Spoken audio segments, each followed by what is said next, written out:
नमस्कार मित्रांनो, स्वागत आहे तुमचं सगळ्यांचं माझ्या आजच्या नवीन व्हिडिओमध्ये. मित्रांनो, आज हे आमचा छप्पर जो चालू आहे सध्या तर ओरोसमध्ये चालू आहे. हे इथे सगळे कॉलम काढलेले दिसतात. मधले कॉलम जरा मोठे होते आणि बाजूचे कॉलम जरा छोटे.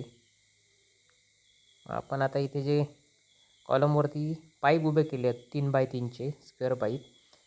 साईडला 10 फूट उंची ठेवलेली आहे आणि मधली उंची आपण कॉलमवरती पाईप उभे केलेले आहेत. त्याची लेवल आपली 13 फूट 4 इंचाची, म्हणजे 3 फूट 4 इंचाचा आपण इथे उतार केला आहे छपरात. 4-4-2चे पाईप आपण 3 म्हणून वापरलेले असत. हे बघा, इथली तुम्ही उंची बघू शकतास, 13 फूट 4 इंचामधली. हे जर आपला छप्परात 59 फूट लांब आहे, म्हणजे आपण 66 फूट लांब करूचा. आता हे आपले तीर मारून झालेले होते आणि आज आपला इथे पर्लिंग आपण सगळे मारलेले आहेत. बघा, 2.5-1.5च्या पाईपात पर्लिंग मारलेले आहेत.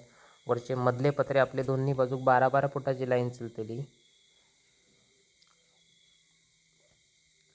उद्यापासून आम्ही पत्रे घालून घेतलं.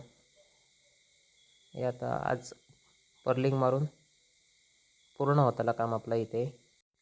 हे जे कॉलम काढलेले होते ते थोडे आतमध्ये असल्यामुळे आपणाक बाहेर त्याका सपोर्ट देऊचो लागलो, कारण आपला इथे छप्पर बाहेर जाताना. हे बघा, इथे आपण कैची दिली आहे कारण आपणाक इथे पाईप वगैरे काय उभं करूचं नाही आणि त्याका काही सपोर्ट नसल्यामुळे मोठी कैची मारली. बघा, आज आपला इथे काम फायनल झालेलं असा. उद्या आपण इथे पत्रे घालून घेतो.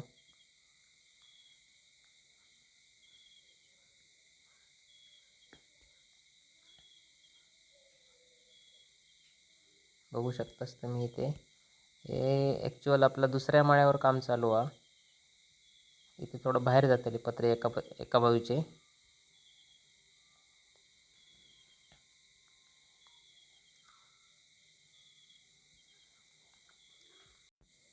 हे इथे स्ट्रक्चर उंच असल्यामुळे घोडे पण डबल आणूचो लागलो आमका. आणि त्याच्याशिवाय सीडी आम्ही एक बनवली. बघा, तुम्ही छप्पर बघू शकतास. पत्रे घातल्यानंतर हे छप्पर खूप मस्त वाटतं. अजून इथे टाकीवर एक शेड मारूची असा, मग त्याचा व्हिडिओ मी तुमका हे पत्रे घातल्यानंतर आणि त्याचे पण पत्रे घातल्यानंतर तो एक व्हिडिओ टाकीन. हे बघा, आज आमचं पर्लिंग घालून सगळं काम पूर्ण झालेलं असं. उद्यापासून आम्ही पत्रे लावतलो, नंतर एक टाकीवरची शेड मारतलो.